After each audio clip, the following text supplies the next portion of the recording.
Trouble with Trolls. My name is Treva, and I have had trouble with trolls.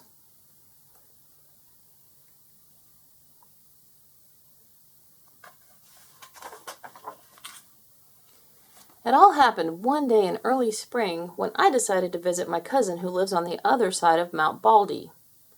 It takes all morning to climb up the mountain, but then I fly down the other side on my skis. My dog Tuffi and I walked up the path until we reached the place where the last of the old trees stood, and that's where the trouble with trolls began.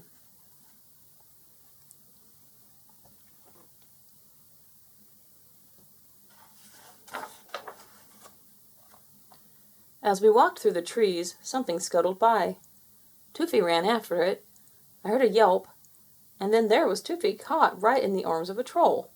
I was certain that's what he was, with his long furry tail, big ears, and one gold earring. The troll squealed and growled, "I want dog!"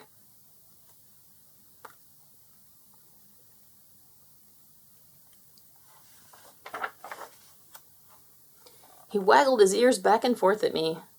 Then I had an idea. Maybe I could trick this greedy troll. "Go ahead, take the dog. I've got my beautiful mittens."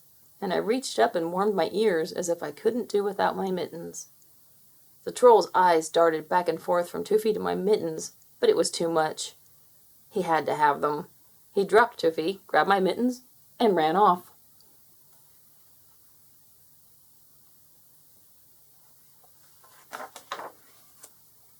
I was so pleased about tricking the troll that I didn't notice that Tuffi was missing again until I came face to face with the second troll. This one was rocking with glee, his long nose buried in Tuffi's warm fur. "I got dog," he boasted.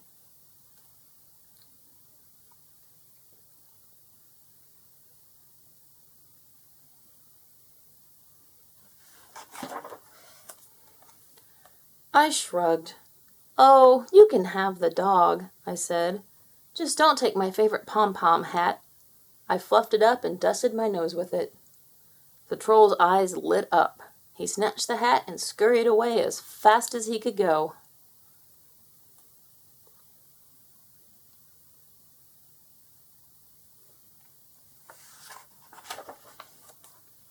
What a morning! I had lived on Mount Baldy all of my life, and I had never heard of anyone ever seeing a troll. It was time to take steps. "Tuffi," I ordered, "from now on you follow me." What I didn't know was that a third troll was sneaking up behind us. I heard a noise.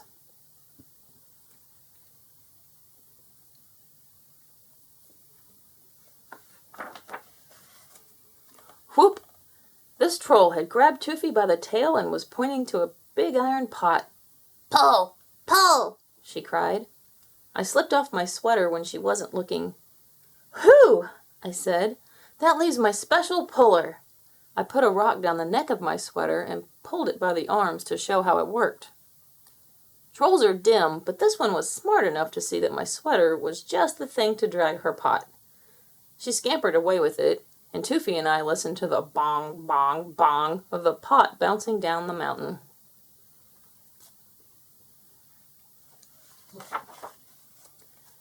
Now we could see the top of Mount Baldy. What a relief! What we didn't know was that we were walking toward double trouble. As Tuffi and I squeezed between two boulders, twin trolls jumped out. "Ha ha!" they bellowed together and bounced on Tuffi.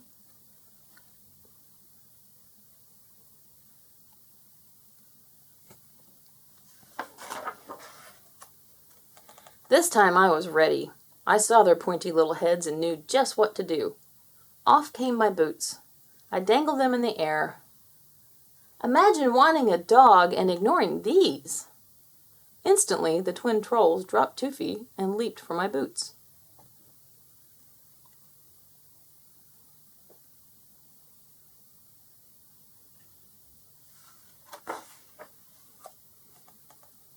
As they disappeared into the distance, I looked down at Tuffi. The top of the mountain was close. "I'm not taking any chances. I'm going to carry you the rest of the way." Each step was harder. I held Tuffi tightly and kept going. When we reached the top, all 5 trolls were waiting.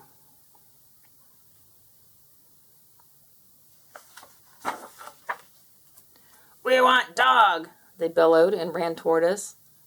In the scuffle, they got Tuffi away from me. I closed my eyes to keep back the tears. Then I knew what to do. I reached around and unbuckled my skis. I held them so the sun would sparkle on their shiny paint. I shook them so the trolls could hear their tiny bells. I waved them through the air, making a swoosh, swoosh sound. Finally, I whispered, as if it were a big secret, "I can fly with these."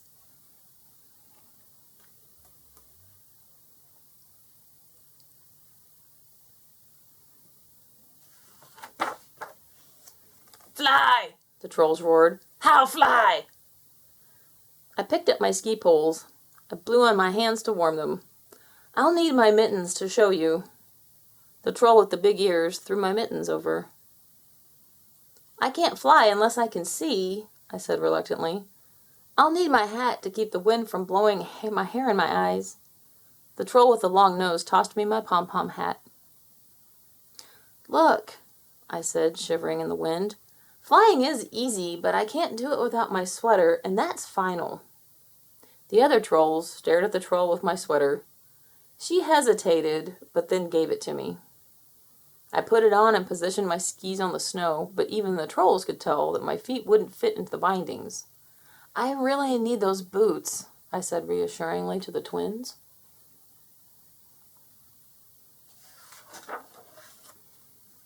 Now I had everything back. My mittens, my hat, my sweater, my boots. I stood at the top of Mount Baldy ready to go. I held a piece of yarn high in the air to test the wind for flying. It was too much for those greedy trolls. "Fly! Fly! Fly!" they clamored. "I need you to push me." "Can't push!" they cried. "Hold dog!" "Okay," said sighing. "I'll hold the dog."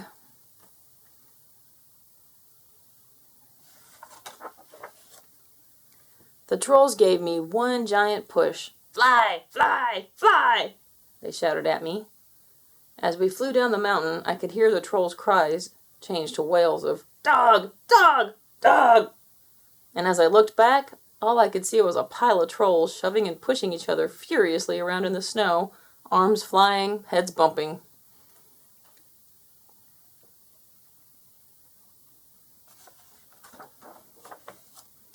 Tuffi and I made it safely down the mountain, and the trolls have never been seen again.